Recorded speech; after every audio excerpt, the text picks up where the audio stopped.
All right, Dr. Woods, I saw an article that I put up on our website earlier this week, and that is in regards to the temple. We've talked a lot about the temple being built, or the third temple, the Tribulation temple being built. And this week I put up an article at worldviewreport.com on the fact that not are they only wanting to build the third temple, which you and I know would be the Tribulation temple, they actually are not just wanting to build it, they're underway.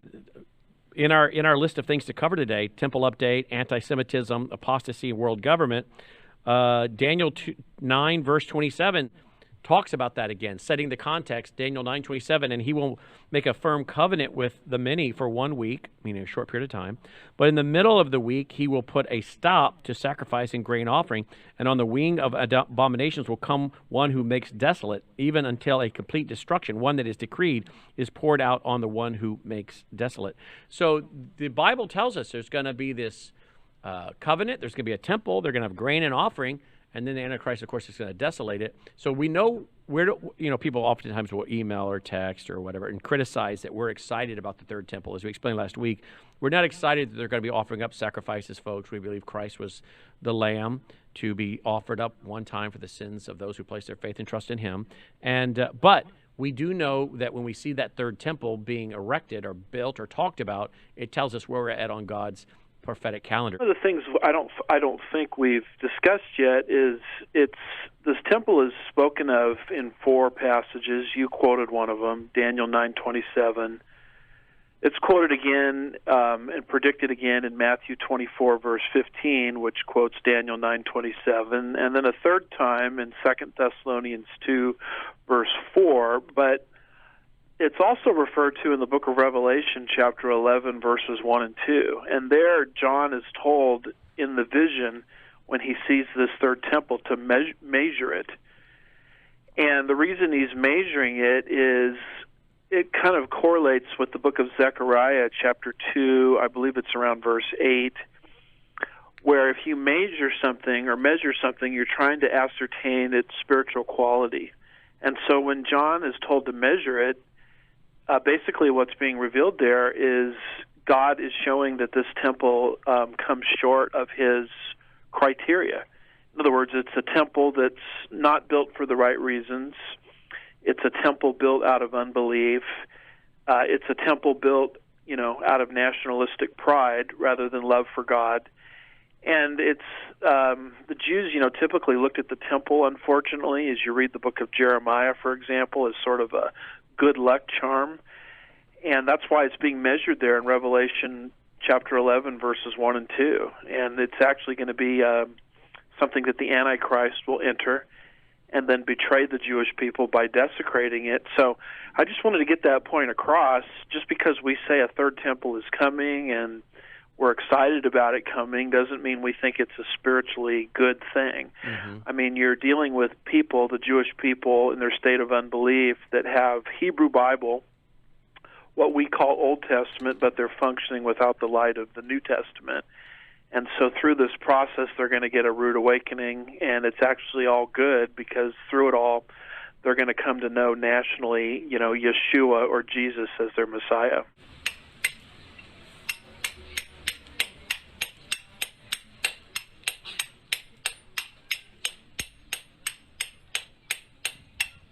I mean, think about it, how far we've come in our lifetime, you and me, talking for so many years on radio and television about the temple, and now here we actually are watching video footage of them actually cutting stones for the temple. What are your thoughts?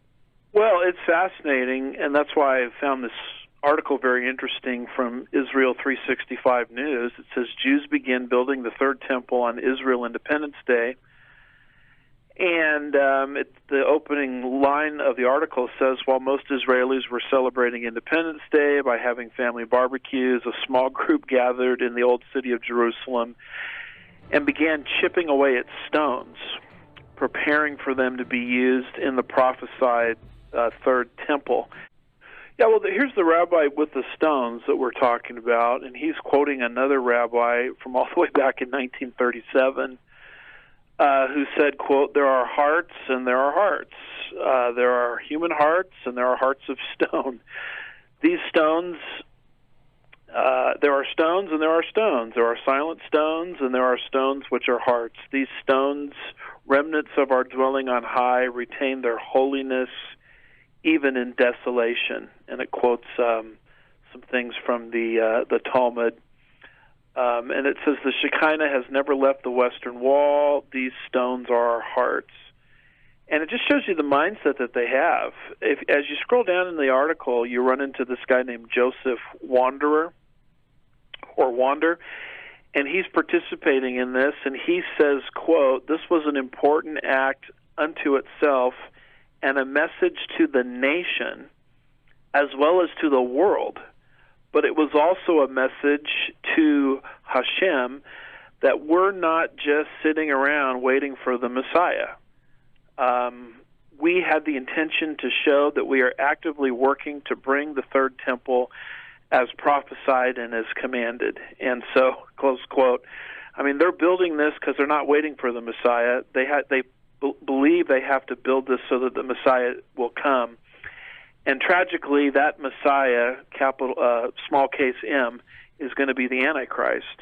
And so that statement there just shows you their mindset and how they're being set up for the first 3.5 years of the tribulation to receive the Antichrist as their Messiah.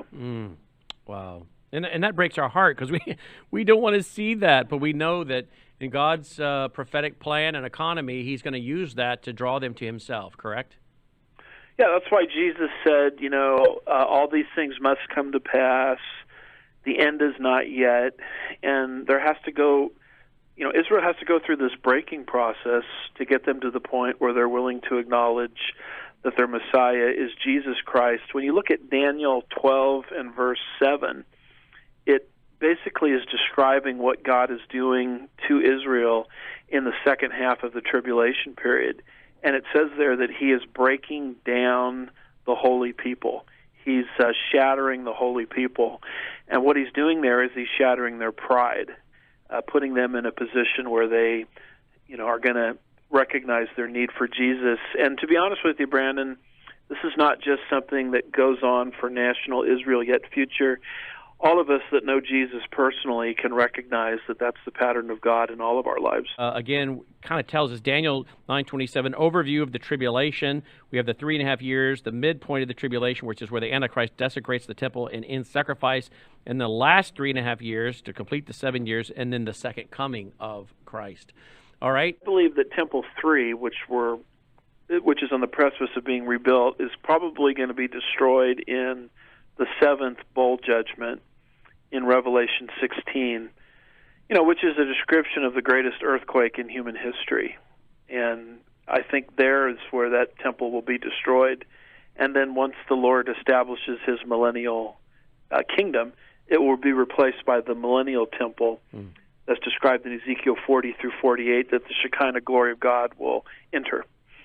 Zechariah 12:3, it will come about in that day that I will make Jerusalem a heavy stone for all the peoples. All who lift it will be severely injured, and all the nations of the earth will be gathered against it. So there's going to be a great rise of anti-Semitism in all the nations of the earth. And I guess that means America, right? If America's still around, America joins in on that?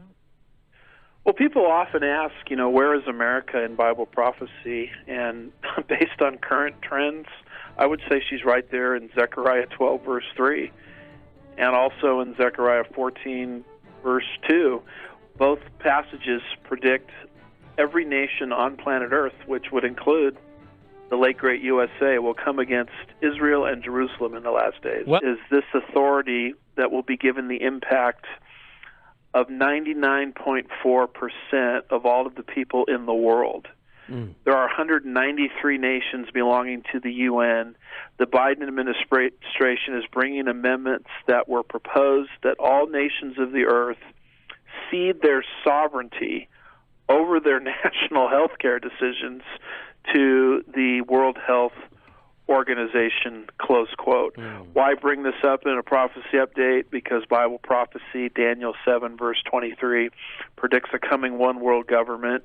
And here the World Health Organization, under the guise of give us sovereignty over your health and we'll protect you, is about ready to take control of planet Earth, and that's not an understatement. The hope is, it's related to what we were talking about earlier with the temple. I mean, we're excited that the temple is about to be rebuilt, because that means the tribulation period is coming fast, and if that's true, the rapture of the church, which is the blessed hope of the church, according to Titus 2, verse 13, which takes place before the tribulation period, is coming even faster.